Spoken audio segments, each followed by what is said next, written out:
Hello there, and welcome to Wildcard Decks, a channel where we take a look at some of the more off-meta options and some cards that perhaps don't see a whole lot of use in the context of a leader we're looking at. And today we are looking at Piett Red.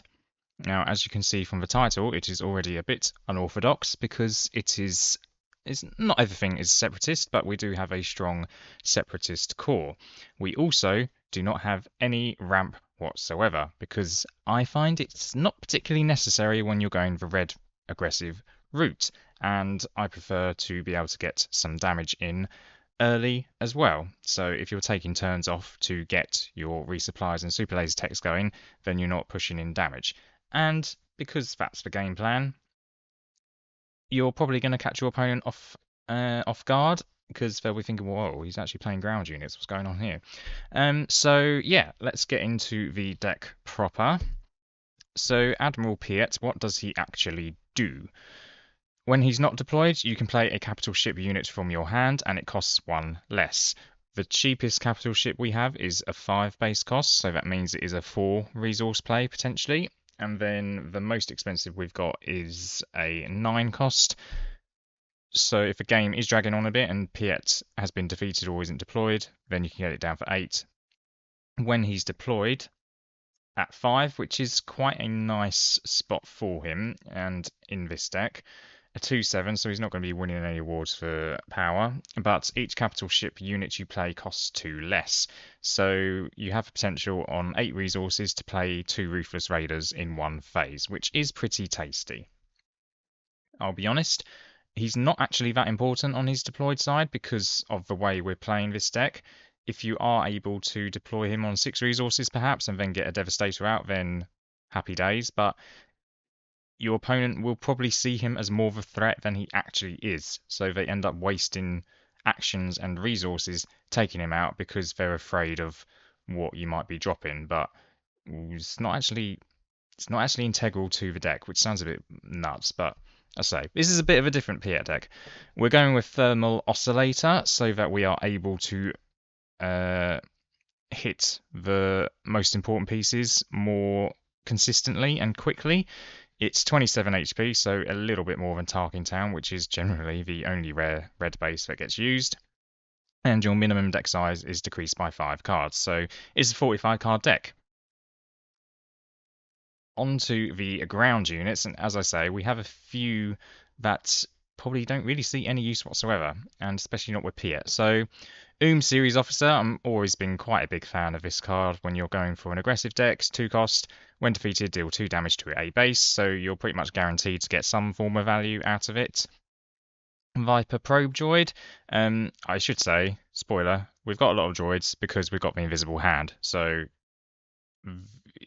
kind of worked backwards from, I want the invisible hand in here, so what do we build the rest of the deck to look like to get the most out of that? So Viper Pro Droid, actually more useful than I thought it would be. The 3 power, again, is good for an aggressive deck, but being able to look at the opponent's hand, especially if you play it for free off of the invisible hand, can help you to plan and, yeah, know if your opponent has got a Snoke in hand, you're like, oh, okay, I need to win before they get to 8 resources. So, yeah, actually pretty useful, its ability. Wolf, we've gone for 2 of those. Partly because I just needed another 2 resource play, and the other options were Allegiant General Pride, but he's really only kind of worth playing if you've got the initiative, so that's going to be 50% of the time, I guess. Wolf, however, 3/2 stat line, so quite aggressive like the Viper Pro Droid, but it also has Saboteur, so if they do play a Sentinel on the ground, you don't really care about it, you can just punch through. But also, when played and on attack, bases can't be healed for this phase, so this is going to help the aggression game plan, and we have no healing in our deck, so it's not going to negatively affect us whatsoever. So yeah, he's a bit of a filler piece, but I think he does work fairly well as well. There is the Confederate Tri-Fighter, which will have a permanent bases can't be healed for this phase, rather than having to be triggered on attack, but it is 3 cost, so it's kind of swings and roundabouts. I think Wolf is a slightly better fit. Droid Commando, so we have Series Officer, that's Separatist, and we've got a Vanguard Droid Bomber, which is also a Separatist in space. So while you control another Separatist unit, this unit gains Ambush. So we have 2 targets to enable this on our turn 2 to be able to get ambushing. So you can probably take out their turn 1 play. If they played something like Quill and they've got a Colossus base, then that's going to be a very good target and Droid Commando will survive. Phase 3 Dark Trooper, it's another droid. That's kind of the main reason it's in here, and it just helps to jam up the ground arena a little bit because our ground presence is basically early game and then it disappears. So yeah, just helps to slow things down in that sense. The experience ability is becoming less and less reliable as the game goes on. It doesn't happen very often. Count Dooku, so he's a bit of a different one as well. We have a good number of when defeated effects, which will make use of his ability. On the face of it, he's an 8 cost, but you're never going to play him for 8. He has exploit 2, so as a reminder, for each unit you choose to exploit, he costs 2 resources less. So he's 8, 6, or 4. Now, when played, for each unit you exploited while playing this card, you may deal damage to an enemy unit equal to the power of the exploited unit. So if you exploit 2 different units, you've got 2 different damage instances, which means you can target 2 different units. So we've got a few when defeated effects. So just on this page, we've got Series Officer. So you'll get 2 damage to their base as well as the 2 damage to an enemy unit. The best targets we have for it are Ruthless Raider, because you get the 4 power from the Ruthless Raider itself, and then the when defeated of the Ruthless Raider being 2 damage, so you get 6 from that Ruthless Raider alone. It's also in here, if they've sentineled up or whatever, then we can exploit those that do damage directly to a base and potentially finish the game off that way. So it gives us a little bit more reach. Onto the wildcard, and this is definitely up there, I would say, amongst the off-kilter things I've included in decks. Savage Oppress, a card that hasn't really seen any play whatsoever, let alone in a Piett deck. 7 cost, 7/7, so pretty tasty stats. When played, if you control fewer units, including this one, than an opponent, ready this unit. So this is a pretty new addition to the deck. I've found sometimes that around 7 resources is when the opponent has perhaps managed to stabilize. So the general idea behind it was, well, if they have managed to do that, I'll just drop this absolute beast down, have him ready, and then finish their base off. Not managed to pull it off yet, so we'll see, but it is only a one-off because it's not something you're going to consistently be able to do. But I do like the idea behind it, and again, it's just going to catch them by surprise because generally they're going to be thinking, oh, well, we're getting into the later game now. Piett's just going to be completely in space. Surprise, not necessarily. So yeah, I am quite a big fan of including this, but it hasn't actually come off yet. So we'll see if it sticks around. Onto the space units, where we do have more. So Vanguard Droid Bomber, as I mentioned briefly already, it's a 2 cost in space. Ideally, you don't want to play it as your turn 1 play because you want to get the value out of it, because when played, if you control another Separatist unit, deal 2 damage to an enemy base. So it pairs up particularly well with the Invisible Hand, and I'll go on to the Visible Hand a bit later. But yeah, so you're just getting 3 damage just by deploying this, potentially. Droid Missile Platform, so 3 cost, when defeated, deal 3 indirect damage to a player. So it is going to die because it's only got 2 health, so it's very easy to kill. But it has 4 power, so they do need to deal with it. And if they do 3 indirect damage, might mean it goes onto their base, might mean it gets spread out towards their units. And we do have Overwhelming Barrage, of course, so we can make it more likely we'll be able to completely do a board wipe of all their units. Imperial Interceptor, so to help keep the space lane clean, because when played you may deal 3 damage to a space unit. I have found myself resourcing this card more often than not, and that is also because we do have the MC-30 Assault Frigate, which is on the face of it a 5 cost, but it's a capital ship, so we can play it on 4. So generally that is going to be a much better play than the Imperial Interceptor. But the Interceptor, I think, probably needs to have another look to see if there's another 4 resource play that would work better in this deck. Anyway, the Assault Frigate, really good to play on 4 resources. It does have a very vulnerable stat line to take down and fell the dragon, unfortunately, but It hits for 6 because of Raid 1, and it has Overwhelm. So your opponent can shove down a Conquer Dawn Interceptors if they wish. It will only block, I say only, it will block 4 damage, but you will get 2 Overwhelm into their base, which can be quite crucial at times. So yeah, really solid in the deck. Ruthless Raider. So obviously we've gone for a full 3 of those because it's a capital ship. So on the face of it, it's 6, but it can be played for 5. So this is what I'm talking about. We do have quite an aggressive curve because you can play this on 4, you can play either of these on 5, and you're off to the races really. So when played and when defeated, deal 2 damage to an enemy base and 2 damage to an enemy unit. I'm sure you're all very familiar with this card. Pairs extremely well with Count Dooku as well, as I've already mentioned. It's like an alternative form of overwhelming barrage with Count Dooku. The Invisible Hand, this is the most important, it's probably tied with Overwhelming Barrage for the most important card in this deck. As I said, I kind of worked backwards from I want to include the Invisible Hand, therefore we're going to need droids. So this deck is primarily built around it. So 6 costs, so it could be a 5, could be a 4 if you've got Piett out.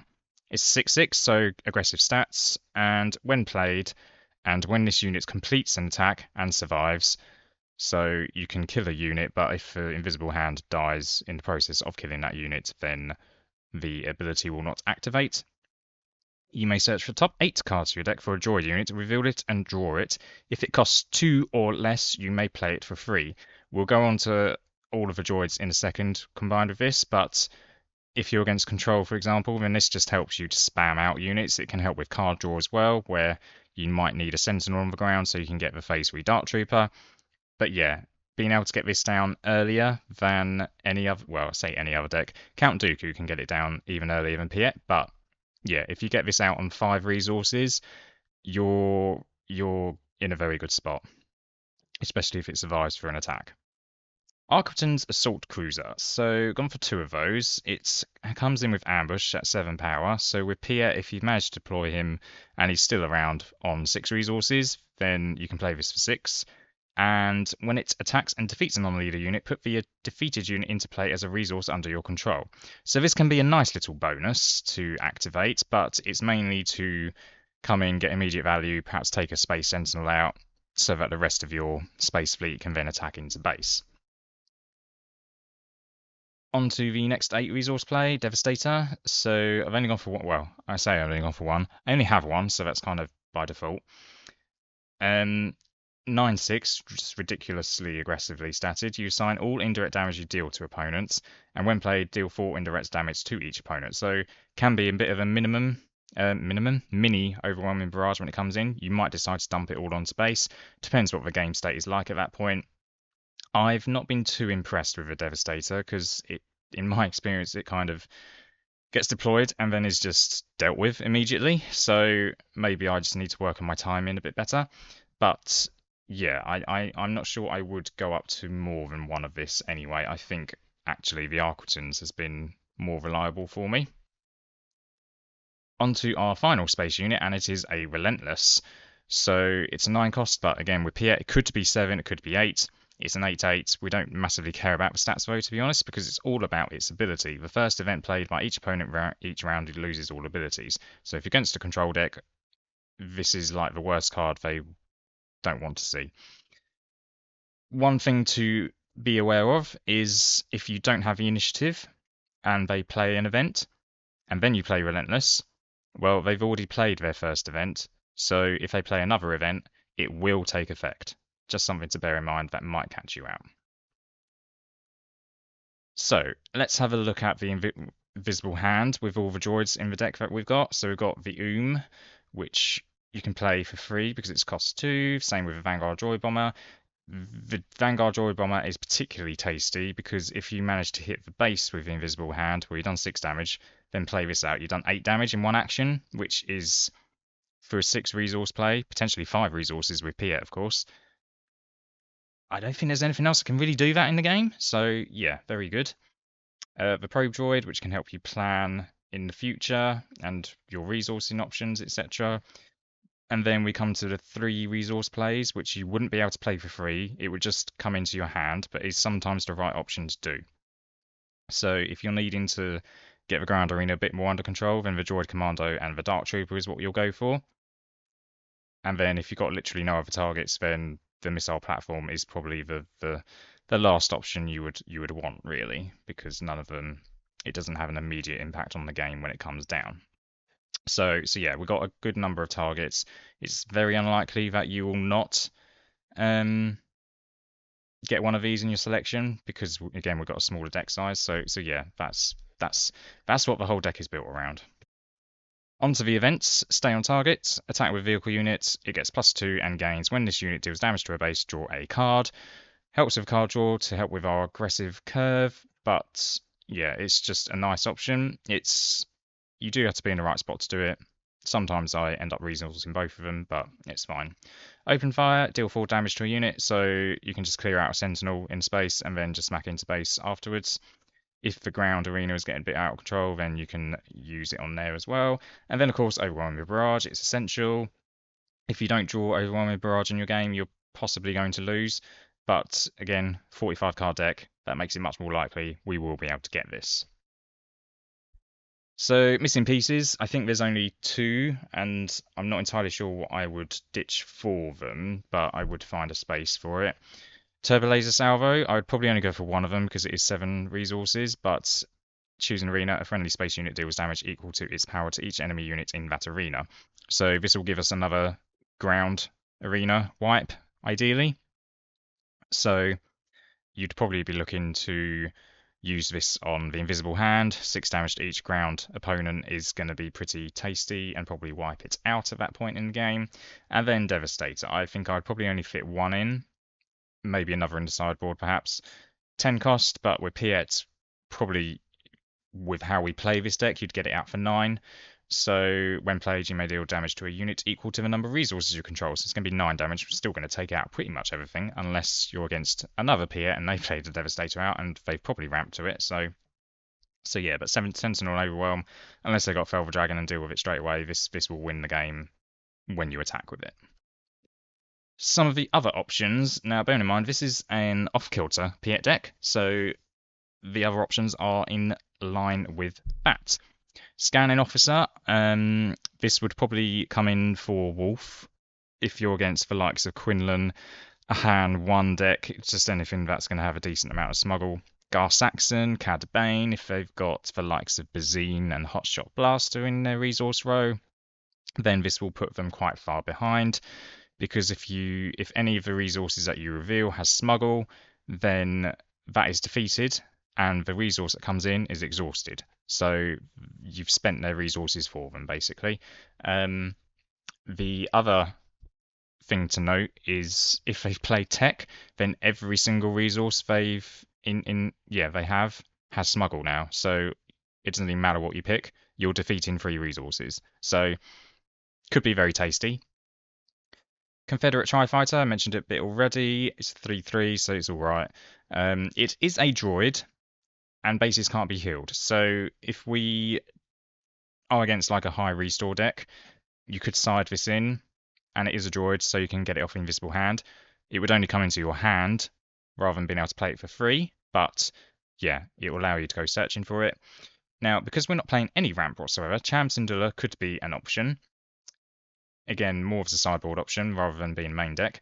Forecast 5/4, so aggressively statted, which is what we're looking for as well. But when played, if an opponent controls more resources than you may put the top card of your deck into play as a resource. So if you're against the likes of Han 1, where they're ramping willy-nilly, really, at will, then just place Cham and you've caught up with them, and you don't have to defeat your resource to stay at that level. So yeah.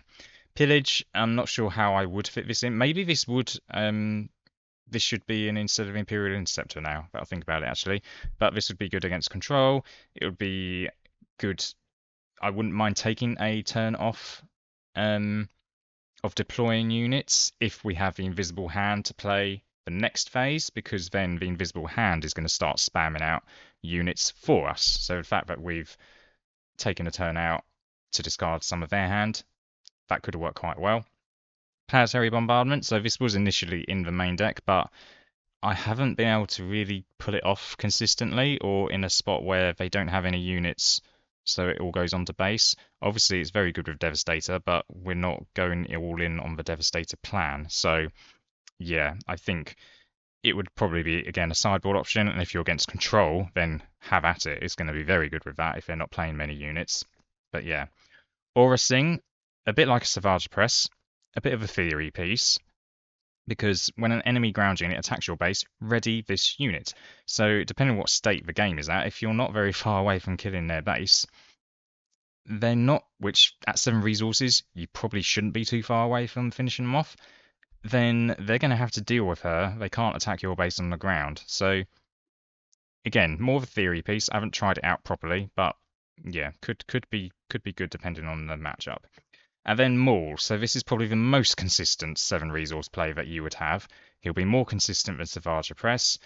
7/6, Ambush and Overwhelm.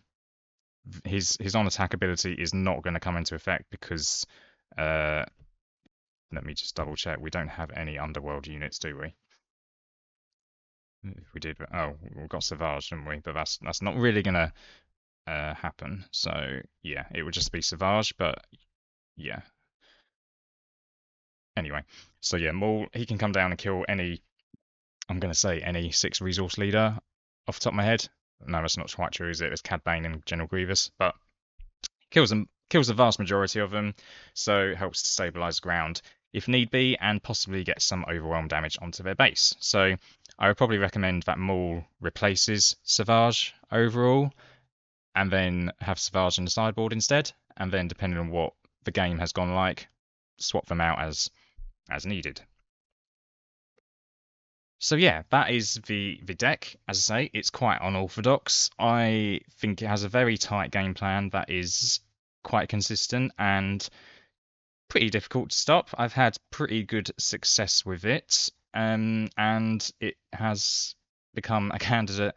I swear every deck, actually no, not every deck I make becomes a candidate for PQ, because Wedge is definitely not going to be. But yeah, this could be a candidate for PQ season. So let me know what you think. It's not your average Piett deck, but I like to do things a bit differently. So I like it a lot. It has a tight game plan that's pretty simple to execute, but very effective. And it feels good. It feels good. So yeah, drop a like, subscribe, and all that good stuff. And I'll see you in the next one.